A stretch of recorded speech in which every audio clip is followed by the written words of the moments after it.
bagaimana caranya supaya ini bisa dikuasai atau menjadi hak kewenangan pemerintah daerah, baik itu kabupaten atau aset desa. Pertama sekali saya ingin sampaikan bahwa kerangka bernegara kita itu sebelum masuk ke secara teknis, bahwa di dalam undang-undang dasar kita sudah mengatur bahwa di pasal 33 bumi, air, dan yang terkandung di dalamnya itu dikuasai oleh negara. Kata dikuasai itu di garis bawahi bahwa itu diperuntukkan sebesar-besarnya untuk kepentingan rakyat atau masyarakat yang ada di sekitarnya.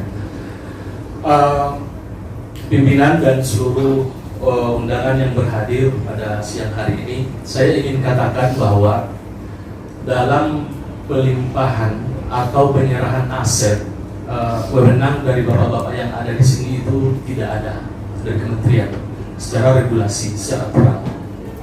Tapi ada beberapa aturan dan fakta-fakta tadi yang disampaikan oleh Pak Kepala Desa dari Pulau Timur kalau nggak salah, bahwa ternyata jalan yang dimohonkan oleh warga melalui Kepala Desa ini di sekitarnya itu atau di samping kanan kirinya itu sudah menjadi atau sudah dikelola oleh masyarakat. Itu sebenarnya ada peluang di Perpres 88 masalah perhutanan sosial itu diatur di dalamnya untuk penyerahan atau kawasan hutan yang dikuasai oleh masyarakat, yang dikelola, bukan dikuasai, yang dikelola oleh masyarakat itu bisa diserahkan sepenuhnya ke masyarakat melalui permohonan dari kepala desa, camat, bupati, dan diserahkan ke kementerian. Itu yang pertama. Dan yang menarik yang perlu kita bahas juga hari ini, karena kalau kita membahas masalah jalan ini agak tertutup, artinya sangat sempit kita akan membahas. Ada hal lain yang sangat menarik yang disampaikan oleh Kepala Desa Selarong tadi, bahwa ada areal-areal masyarakat yang ditanami hari ini di dalam kawasan hutan. Bagaimana caranya supaya ini mempunyai kepastian hukum, tidak terganggu. Kalau di hutan itu saya yakin tidak akan diganggu. Cuma permasalahannya dalam pola-pola kerja inhutan ini adalah mengerjasamakan dengan pihak-pihak lain. Nah, kadang-kadang ini yang berbenturan. Benturannya antara perusahaan yang kerjasama dengan inhutani dengan lahan-lahan yang sudah dikuasai oleh masyarakat atau yang dikelola oleh masyarakat. Saya masuk ke poin kedua sekaligus pertanyaan, pimpinan. Sampai hari ini saya tidak pemahaman saya ini masih sangat kurang. Ketika lahan yang di-APL-kan tapi masih terdapat izin konsesi hutan, karena kita tahu di dalam Pulau Roti ini ada hutan tanaman dan hutan alam. Perpanjangan izin itu kalau tidak salah itu 2006. Terakhir 2006 kalau seingat saya. Nah, sementara ada aturan di 2018 itu bahwa banyak sekali penciutan atau ada areal-areal yang perbatasannya dari Semisir tarik ke Pulau Tengah ke Kota Baru, kemudian Semisir ke sana, itu sudah ada areal-areal peruntukan lainnya yang diperuntukkan oleh masyarakat. Nah, itu posisi menurut inhutan itu seperti apa? Karena di satu sisi sudah terbit, saya mohon maaf, saya lupa nomornya, tapi bapak-bapak di depan ini pasti ingat karena sebagai yang mengerjakan lahan di sana. Posisinya sudah APL tapi masih menjadi konsesi hutan. Itu secara pemahaman bapak-bapak itu seperti apa? Karena sepengetahuan kami, ketika itu sudah menjadi APL, itu sudah hak sepenuhnya oleh masyarakat. Itu yang pertama, dan mungkin bisa dijawab dulu pimpinan sebelum lebih jauh saya menyampaikan hal-hal penting lainnya. Terima kasih pimpinan. Terima kasih. Mungkin tadi bisa dijawab dari Kepala Desa, mungkin dari Pak Wan. Tanaman kita di Semaras itu 48.800 sekian ya. Itu hektar itu adalah area konsesinya yang kedua. Memang di dalam nanti di penjabaran kalau di kita kan ada citra konsep ya. Pembagian kawasan itu ada APN-nya sekitar 6.000 ya. Mungkin Bapak di wilayah sana barat ya, di barat dan selatan. Jadi ketika itu jadi SK Menteri, APR yang ada dari konsesi yang kedua, Indotan yang kedua tetap wajib untuk mengamankan itu sebetulnya Pak. Kesana, tapi masyarakat sudah masuk ke dalam. Nah, Jadi ini yang kita kesana, jadi kita lebih fokusnya ke tetap Pak, kita ada diskusi dengan kementerian dulu dari dari Kementerian Kehutanan bahwa itu adalah Indotan itu harus mengamankan juga. Gitu. Kita ada overlapping kan Pak. Itu ada beberapa overlapping dulu sama masyarakat, misalnya terus dari perusahaan-perusahaan yang misalnya ada izin-izin lain di dalam APR itu kan gitu. Tapi kita sampaikan bahwa itu adalah masuk area konsesinya Indotan 2. Sehingga itu jadi ada permasalahan tersendiri. Jadi intinya selagi itu masih ada di SK Menteri tidak dikurangi gitu ya. Kalau ada Menteri Bu tidak dikurangi dan itu masih tanggung jawabnya Indotan 2 diserahkan untuk mengelola, itu menjadi wilayah Indotan 2 yang harus dikoordinasikan atau dijaga, dikelola gitu ya.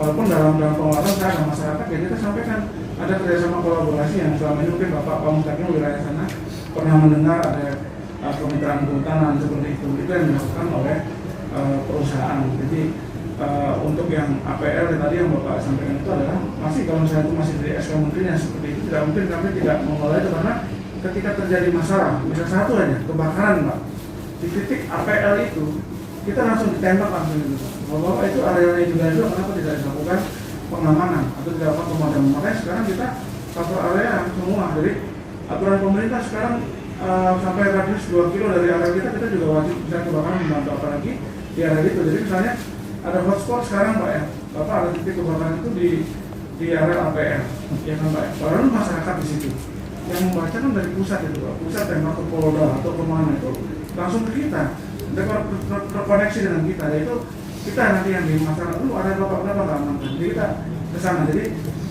selagi bahwa dari SK Menteri cakupan itu area masuk APR itu ya, masuk dalam area Indotan 2 wajib mengelola dan memanfaatkan area tersebut.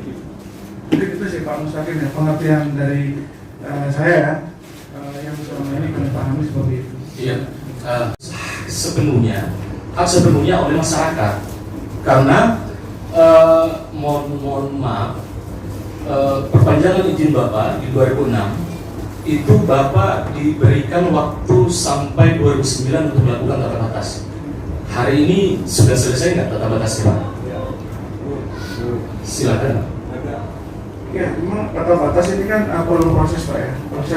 Selalu pertanyaan tata batasnya selalu akan muncul. Jadi bukan proses itu kan panjang ya. Kita mengajukan ada proyek tata batasnya. Nanti tergantung dari BPK Pak. Tim tata batas itu bukan Indotan 2. Karena tim tata batas itu kan dari ada tim BPK, kita udah mengajukan tata batas. Nanti tim terpadunya kapan turunnya gitu. Seperti hutan alam kita tata batas Pak. Udah lakukan tata batas.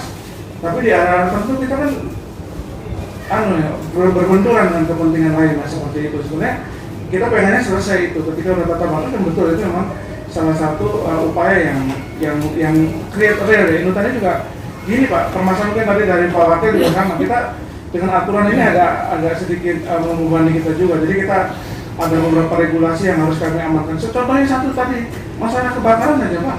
Titik gitu, karena kita itu area masyarakat. Ketika mau kita kelola, ini area kami gitu ya. Tapi ada kebakaran mereka nggak bertanggung jawab, tapi kita yang bertanggung jawab gitu. Jadi itu ada beberapa untuk tata batas memang kita sudah lakukan proyek dan kita kan dilakukan adanya verifikasi penilaian PPL ya. Itu tiap tahun Pak dan itu juga muncul.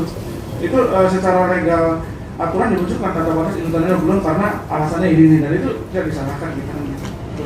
Ya, makasih pimpinan. Jadi cukup jelas bahwa saya mencoba membuka pemikiran seperti ini karena saya mau mencari titik masalahnya di mana dan ternyata sudah kelihatan bahwa satu APL yang sudah yang sudah menjadi area peruntukan lainnya untuk masyarakat, dasarnya itu kenapa jadi APL itu karena pemetaan yang sudah dikelola oleh masyarakat itu kelihatan, makanya dikeluarkan dari istilahnya itu penunjukan dari HP. Itu yang pertama. Yang kedua masalah, mohon maaf, ini sebenarnya tanggung jawab bapak-bapak. 2006 perpanjangan izin itu harusnya sudah clear tata batas.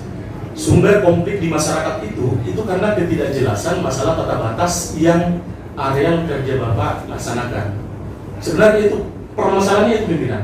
Karena makanya dulu saya masih ingat dulu karena masih ada salah satu yang kerjasama dengan perusahaan yang terlibat gesekan dengan masyarakat, intinya pasti mengerucut ke sana, masalah tata batas. Karena itu tadi, seandainya tata batas ini bapak-bapak dari Ilmu Tani sudah clear ini tata batas, kenapa setiap tahun bapak itu bikin RKT? Karena itu akan melihat di dalam klausul perpanjangan itu, di situ dijelaskan bahwa apabila di dalam areal bapak itu ada persawahan, ada tanah-tanah peternakan yang dimanfaatkan oleh masyarakat, itu akan dengan sendirinya itu akan dikeluarkan, bukan lagi dikerjasamakan Pak, itu akan dikeluarkan di aturan tata batas itu. Makanya tadi yang disampaikan oleh Bapak Kepala Desa Suaru, akan tetap tidak akan ada kepastian hukum di masyarakat ketika Bapak pertama tidak melakukan tata batas. Kedua pimpinan, saya menganggap bahwa ada dua metode untuk pengadministrasian tanah di Kabupaten Kota Baru ini bisa cepat. Satu, Ilmu Tani melakukan tata batas. Dua, pemerintah daerah aktif untuk mensinkronkan data-data dari peraturan-peraturan yang terbaru hari ini. Jadi memang kita juga tidak sepenuhnya menyalahkan dari Ilmu Tani. Ini kerja bersama, mulai dari desa kemudian pemerintah daerah. Kita memfikskan data-data lahan-lahan yang dikelola oleh masyarakat. Karena kasihan Pak, bukan cuma di Pulau Lok Tengah, kita masuk ke Pulau Lok Barat, kita masuk ke Pulau Lok Selatan, kita masuk ke Pulau Lok Kepulauan. Kalau di Kepulauan itu masih mending, karena di sana masih sudah turun kerjasama perhutanan sosial itu. Sudah ada beberapa kelompok-kelompok yang bisa terlindungi dengan kegiatan-kegiatan yang masyarakat yang hari ini menanam sawit atau apa segala walaupun tidak dibenarkan di dalam kawasan hutan, tapi itu masih terlindungi. Tapi juga kita beranjak masuk ke Pulau Lok Selatan, itu tidak ada kepastian Bapak-bapak. Nah hari ini saya meminta mohon izin juga salah satu atau nomor JM-nya lah, saya minta nanti kita akan fokus Komisi 2 ini akan membahas dan mencoba merumuskan formulasi yang terbaik untuk Kota Baru masalah kawasan-kawasan yang dikuasai oleh Ilmu Tani hari ini. Bagaimana caranya? Intinya masalah jalan tadi kita akan usahakan, kita akan bawa ke kementerian. Kedua, lahan-lahan yang sudah terlanjur di dalam dikuasai oleh masyarakat ini supaya bisa aman lah dan bisa mendapatkan haknya secara kepemilikan. Karena benar tadi ya Pak yang sampaikan, di daerah-daerah Pulau Jawa itu kalau tidak salah di dalam perhutanan sosial itu ditarget sekitar 12 juta hektar yang harus diserahkan ke masyarakat yang sudah terlanjur dikuasai oleh masyarakat. Hari ini capaian pemerintah pusat itu cuma 4 juta. Peluangnya masih sangat banyak untuk kita merampungkan tanah-tanah ini yang dikelola masyarakat untuk diberikan haknya ke masyarakat. Karena itu tadi, secara fakta, mohon maaf bapak-bapak ini kan tidak bisa juga memanfaatkan secara maksimal lahan ini. Bahkan katanya tadi pimpinan lebih banyak dikerjasamakan. Nah ini yang intinya saya menyampaikan permasalahan seperti ini karena kami tidak mau mendengar lagi ada konflik, ada gesekan masyarakat dengan perusahaan yang kerjasama dengan Bapak. Kalau Bapak saya yakin enggak. Kalau yang jadi masalah ini kalau perusahaan-perusahaan yang kerjasama dengan Bapak ini pasti benturan terus dengan masyarakat karena ketidakpastian yang sebenarnya harus pasti di tahun 2009 itu. Itu saja pimpinan. Terima kasih. Assalamualaikum warahmatullahi wabarakatuh. Assalamualaikum warahmatullahi wabarakatuh.